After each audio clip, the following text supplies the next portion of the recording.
If Harry Potter goes back to Hogwarts, he will be immortal. Hello and welcome to my newest playthrough, possibly, depending on when you watch this. Harry Potter and the Chamber of Secrets for PlayStation 2.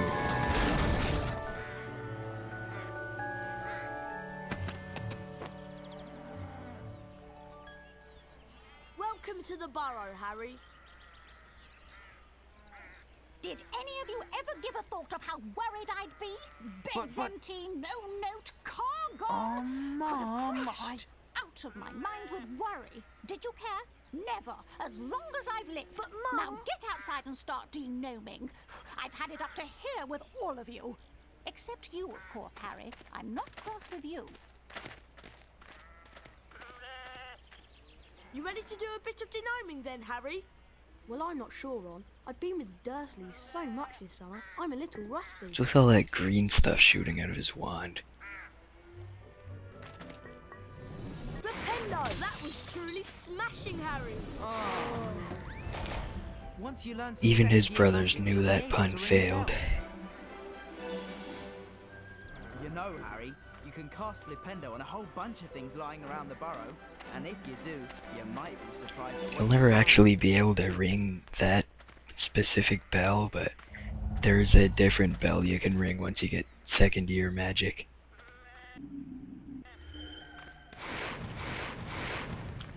There, I just tested the theory of casting Flipendo everywhere. Look, they're up in the rafters. Okay, Harry, target the little pests and Flipendo them off the rafter.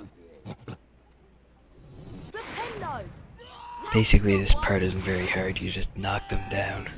You can hit them even if they're behind stuff if you lock onto them. That was pretty good, Harry. You've got the little pests on the run.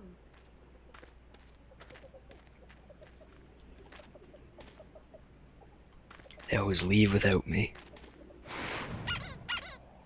Cast Flipendo on a rubber duck and some springs. And look for some other stuff, but really nothing else to cast it on. Harry, we'd like you to meet our washing machine. Huh?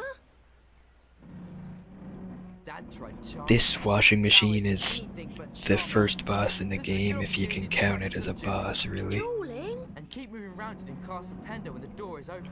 It's a really easy boss, I usually don't get hit by it at all, but since I'm recording I do terrible When its door's open. and get hit a lot.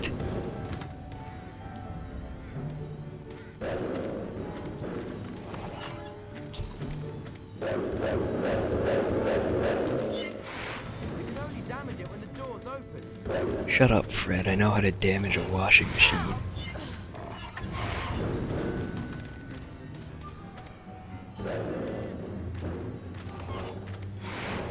Almost got it beaten, Harry. So yeah, even if you trade hits, it's really easy to beat it with a lot of health left over. That sorted it, Harry. I'd love to see that in Aunt Petunia's kitchen. You look like you need a chocolate frog. Here you go. You'd have to knock the frog out before you can catch it. Chocolate frogs are pretty Let's much go, the throw some most gnomes. common healing item in this game. And you do have to knock them out before you can catch them. Sometimes they wind up hopping way too much and it's hard to knock them out at all. Before you follow them, you should go up to the rafters and you get a free card. Collect 10 of those, you increase your stamina bar.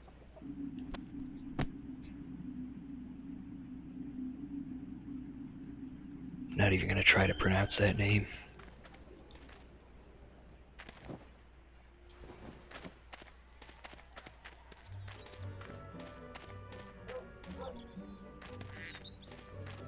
We need to get a move on with the de-gnoming. Mum will go mad if she finds any gnomes left in the garden. Look, there's one over there. What you have to do is Flipendo them until they're dazed and confused. Wow, I've got to try this. Then you grab hold of them and spin them round. And chuck them out of the garden. Nice one, Fred. That went miles. This game in general seems to be more heavily based on the book than the movie.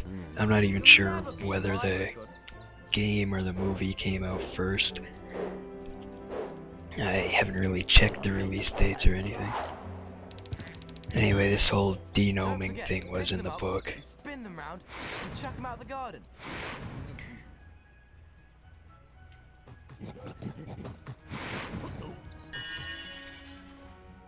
It's really not hard to do, it just takes a bit of time because of how many you're supposed to throw out.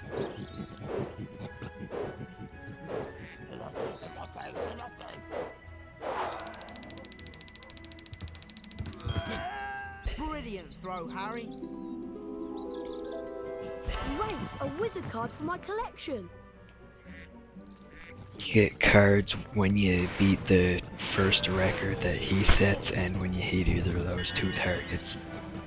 There's a total of 3 cards you can get here.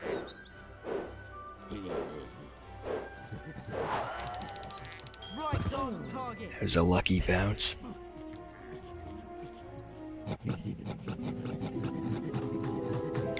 Interesting thing about this game, and I may spoil some things here, but this part of the series is like 10 years old, and if you haven't read or watched or played it so far, you probably don't really care. But on the back of the game case it says interact with all your favorite characters, including Ron, Hermione, Hagrid, Dobby, and Gilderoy Lockhart. But Dobby is nowhere to be found in this game. The game just pretty much avoids him, and every plot element including him is changed in some way. Brilliant throw, Harry. First, Harry Potter meets Dobby at the Dursleys' house, but they avoid that by having the game start at the Burrow. Second, instead of them being blocked from platform 9 3/4, they're just late for no apparent reason. Right on target. He's not really in the game at all. He might be referenced with the rogue bludgers in all the Quidditch matches, but that could just be a bad gameplay element. It's late, boys. Time for bed. Big day tomorrow. Imagine some Dobby fan trying to return the game, just not getting his money back, throwing the case to the floor and screaming, "What the fuck is this?" Thanks, Mrs. Weasley.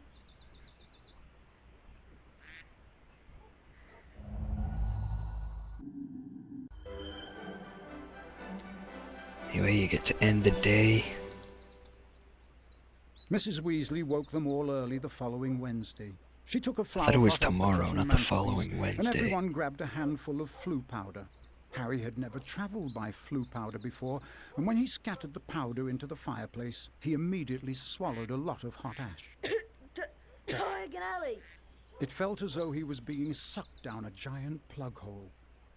Harry tried to keep his eyes open, but the whirling made him feel sick. He closed his eyes, wishing it would stop, and then he fell.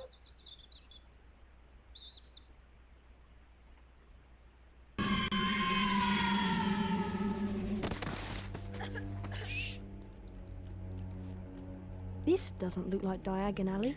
Join me in part 2 when we find our way to Diagon Alley.